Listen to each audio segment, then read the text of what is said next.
ignorante em relação à sabedoria, tanto com tendência para o bem quanto para o mal. Nos colocou no nosso consciente as leis divinas. Isso é tão verdade, vocês podem até não falar com nós, mas todos nós sabemos quando nós estamos fazendo alguma coisa errada. Lá no fundo, nós sabemos, porque está na nossa consciência as leis divinas. Então Ele nos criou dessa forma, e nos criou para evoluir, nos dando livre arbítrio.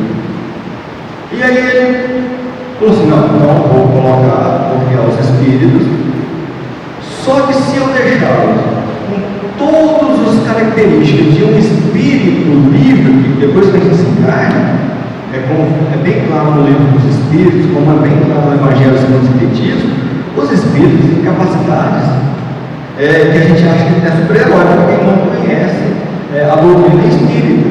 Então você para pensar que um espírito atravessa o oceano Atlântico em segundos.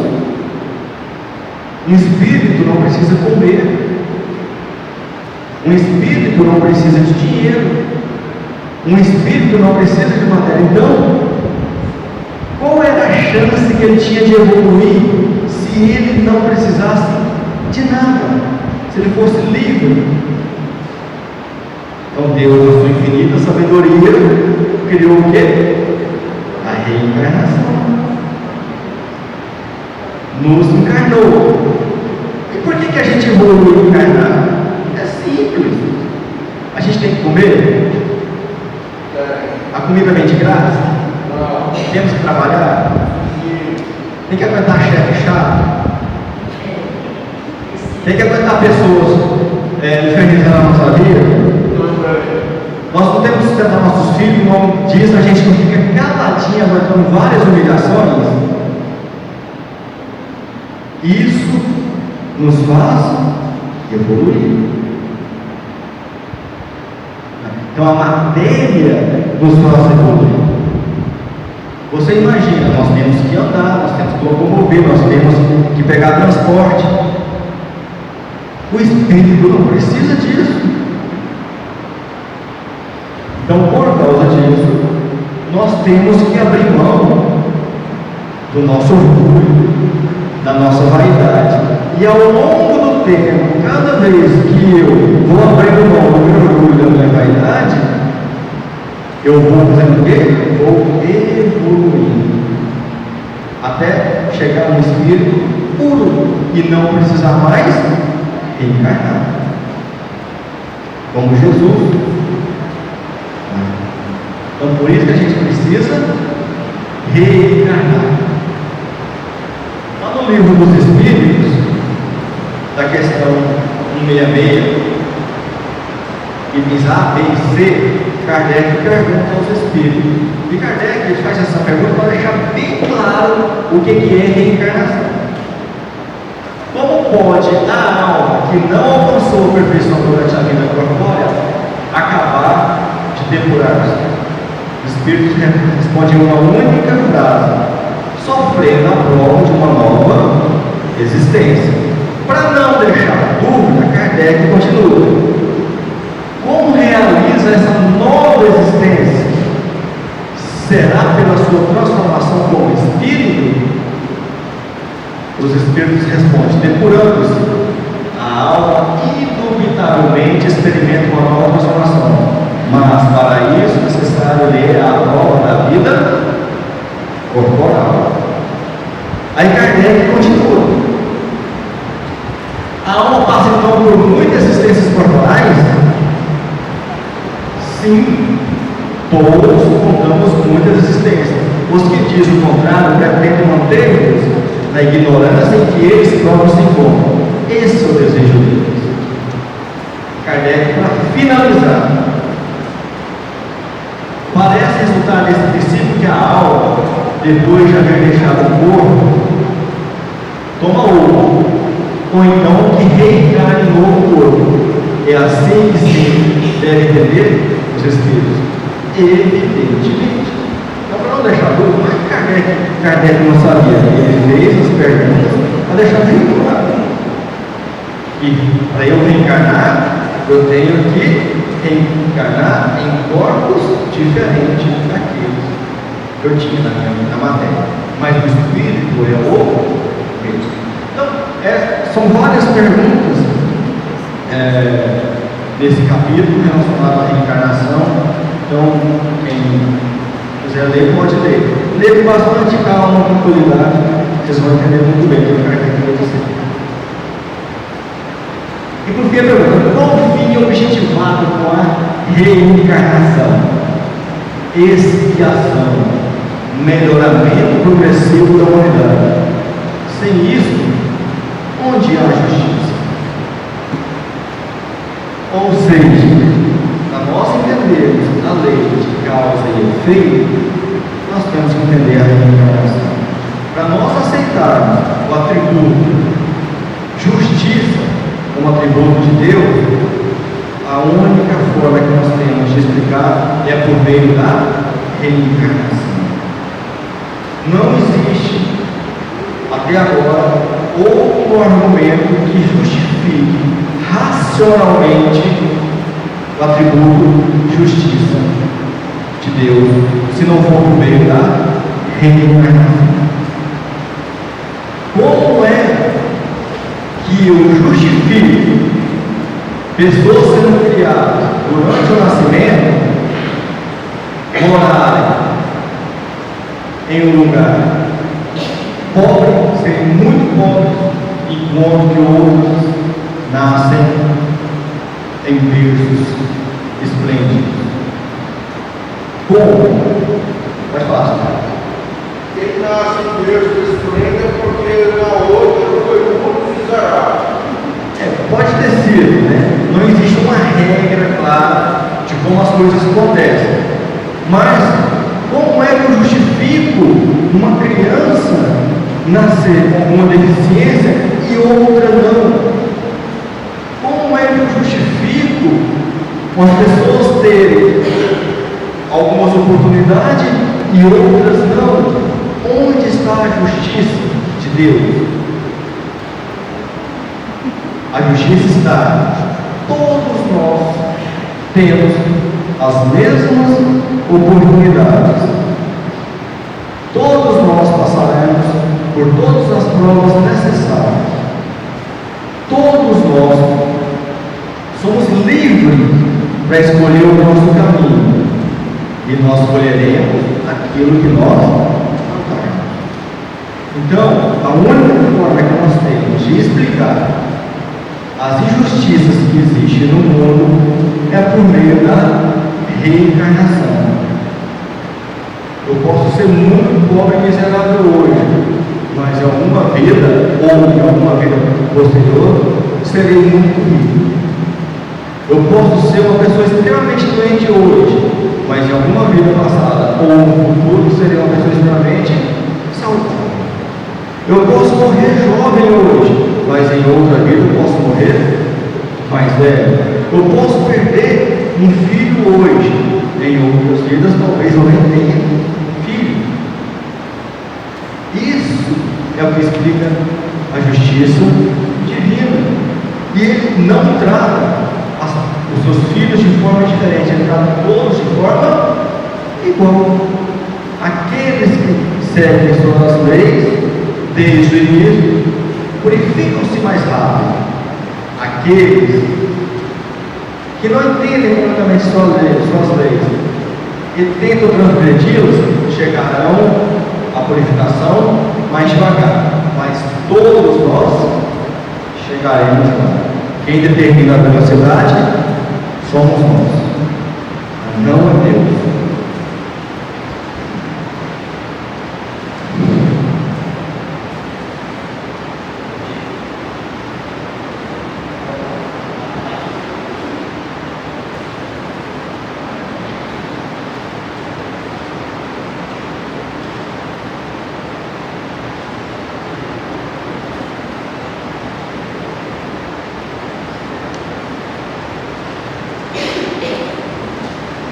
Por meio da reencarnação, eu passo a ter o quê? A crença na vida futura. Sem reencarnação, eu não vou acreditar no futuro, porque a partir do momento que eu desencarnar, para onde que eu vou? O que será de mim? Eu não tenho essa resposta. Por meio da reencarnação, eu não tenho a resposta. Eu passo a acreditar na vida futura. E qual é o objetivo? O objetivo é a purificação. Então, como é que eu chego lá? Está bem claro na questão 66, sofrendo que as provas de novas existências. Então, somente a fé na vida futura e na justiça de Deus, que jamais deixe impune o mal, pode dar ao homem forças para suportar com paciência os golpes que lhe sejam desferidos nos interesses e no amor próprio. Ou seja, por meio da encarnação na matéria, que eu necessito manter as minhas necessidades fisiológicas, minhas necessidades sociais e as minhas necessidades econômicas, eu deixo o meu amor próprio para evoluir.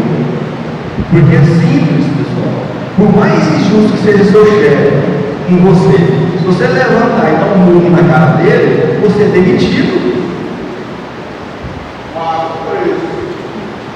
E aí, você não vai ter dinheiro para manter o quê? A sua comida, o seu lazer, o seu transporte. E em nome disso, você faz o quê? Engole cedo e vai embora para casa. Ao longo do tempo, nós sabemos que aquela injustiça não vai ser reparada, mas ao longo do tempo, ao trabalhar dessa forma, eu vou melhorando enquanto pessoa. Por isso, que nós vamos sempre trabalhar esse amor próprio de uma forma que eu não possa transgredir a lei de amor, a lei de justiça. Então a crença na vida futura é mais ou menos o seguinte: eu diria de uma forma bem grosseira que a reencarnação é uma prova com vários obstáculos. Vários. Se eu falasse aqui para vocês agora, vocês vão participar de uma prova com muitos obstáculos. Muitos. Mas quem concluir a prova, não estou falando quem vai ganhar, chegar em primeiro não. Quem chegar até o final, vai ganhar 100 milhões de dólares. Vocês participariam dessas provas? Eu não. Por quê? Porque aí eu não estaria participando de uma coisa com vontade própria, com ilusão, se enganando. Socrates, eu tinha que responder que era sim, seu cara. Você acabou com o raciocínio agora. Brincadeira. Mas a maioria das pessoas, é lógico que iria. O que são 10 dias de sofrimento, pensando que eu pegaria 100 milhões de dólares e viveria o resto da minha vida maravilhosamente bem. Isso é a reencarnação.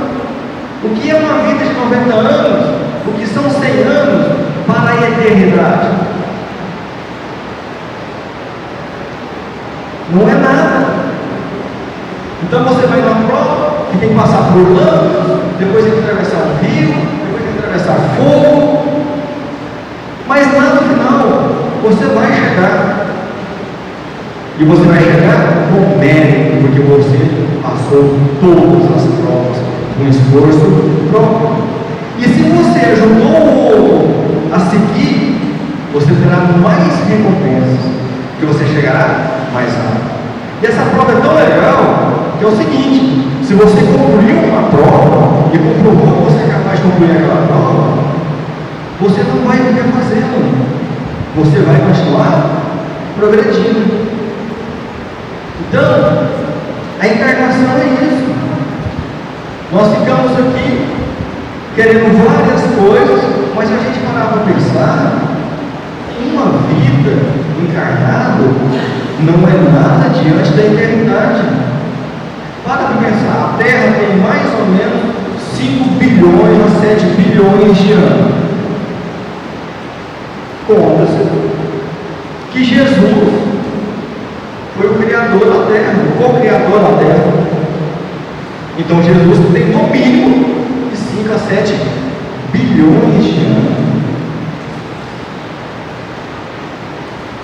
Vocês imaginam vocês viverem por bilhões e bilhões de anos no amor de Deus,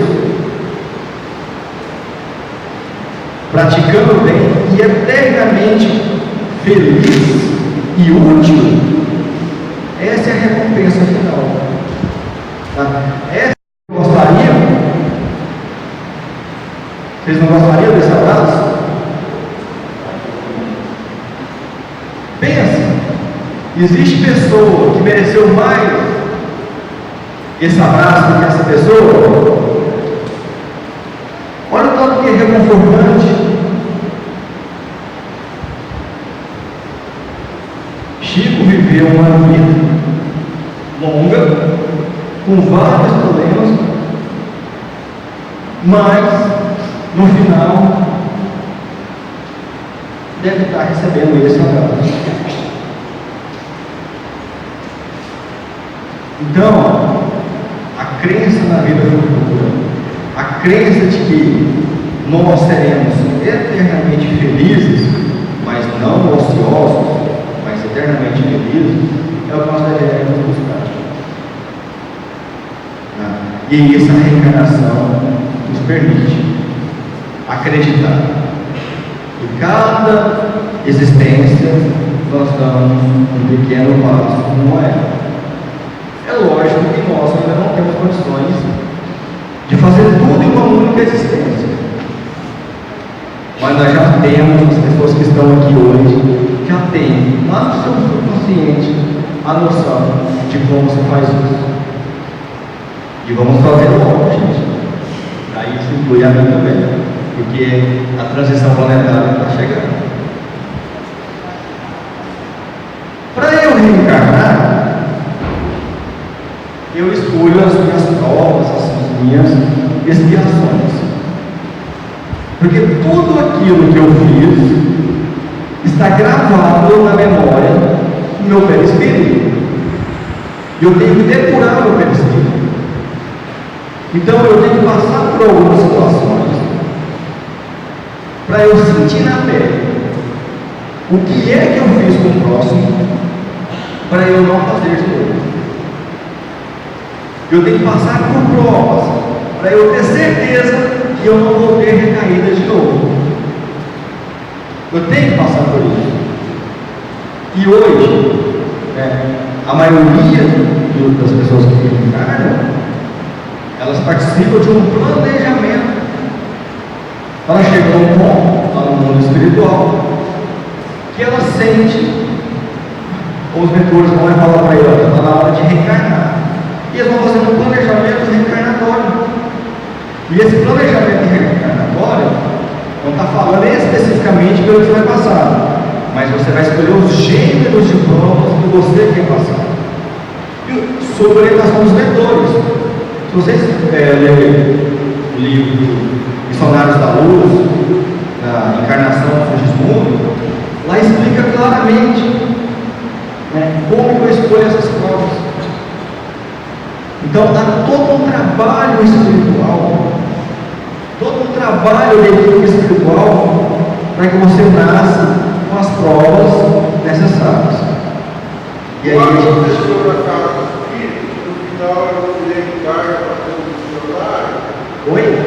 Igual aconteceu na casa espírita, que o malfeitor se reencarna para ser funcionário. Eu não li o que aconteceu na casa espírita, mas quem leu, não sei se é isso mesmo, né?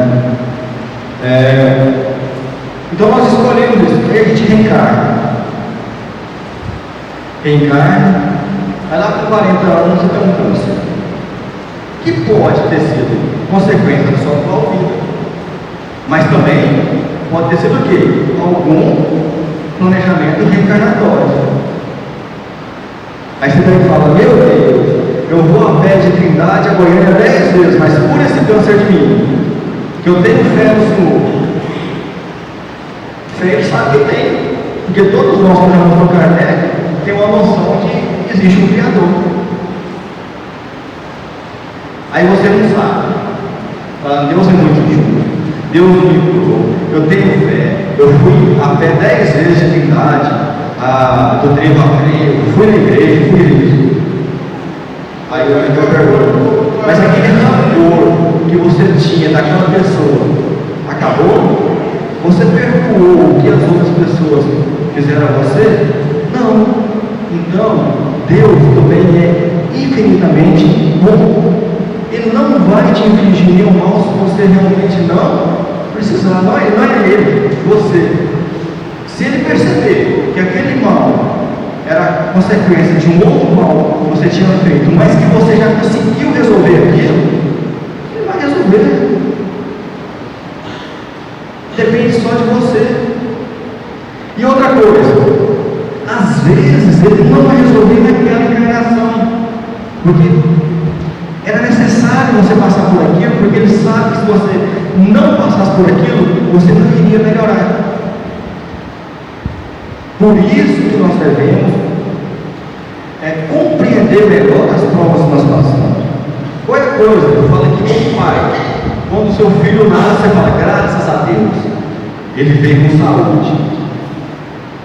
Mas se lá durante o seu sono, né, a equipe espiritual olha, um espírito quer reencarnar na sua família com algumas deficiências, vocês acolhem ele, cuidam dele com carinho, bonitinho, bonitinho? Sim, aceito. Aí engravida, aí reza todo dia, vem com saúde, vem com saúde, vem com saúde, vem com saúde. Mas você falou que aceitava ele daquele jeito, agora você não quer mais? Não é assim que acontece? Eu não estou falando que é errado, não. Mas é o que acontece, eu estou falando por mim mesmo, todos os pais. Eu quero que meu filho venha com muita saúde. Eu quero que meu filho trabalhe, estude, seja o melhor na escola. Eu quero que meu filho arrume um emprego. Eu quero que meu filho não tenha trabalho. Então não seja pai. Então, nós devemos ter muito cuidado ao reclamar das dificuldades que nós estamos passando, porque essas dificuldades é consequência das nossas escolhas. E se nós soubermos aproveitar essas dificuldades, nós daremos um grande passo para a nossa evolução. Tanto é que lá no Evangelho segundo o Espiritismo tem, ai do mundo por causa dos escândalos, pois é necessário que venha o escândalo, mas ai do homem por quem os escândalos venham. Tende muito cuidado e não desprezar um desses pequenos. Declaro-vos que os seus anjos no céu vêm incessantemente à paz do Pai que está nos céus, porquanto o Filho do Homem veio salvar o que estava perdido. Se a vossa mão ou o vosso pé vos é objeto de escândalo, cortai-os, lançai-os longe de vós. Melhor será para vós que entreis na vida tendo um só pé, uma só mão, do que terdes dois e seres lançados no fogo eterno. Se o vosso olho vos é objeto de escândalo, arrancai-o e lançai-o longe de vós. Melhor para vós será que entreis na vida tendo um só olho, do que terdes dois e seres precipitados no fogo do inferno. Eu sei que é pesado, não é que vocês vão começar a cortar a mão, arrancar os olhos de vocês, não. Mas ali está inserido a lei de Talião. Se você, vou dar um exemplo bem grosseiro, se alguém se enquadrar nesse exemplo, não significa que seja assim, não é uma regra. Você gosta de comer muito, e não consegue parar, há uma boa chance da outra encarnação você vir com algum problema no estômago. Não é que Deus é injusto. Ou então Provavelmente deve ter acontecido alguma coisa assim. É porque ele criou uma situação para você não comer, para você superar esse problema. E depois isso esclarece o problema, ele fala o seguinte: uma toalha eu posso limpar, mas depois ela pode sujar. Vou colocar uma prova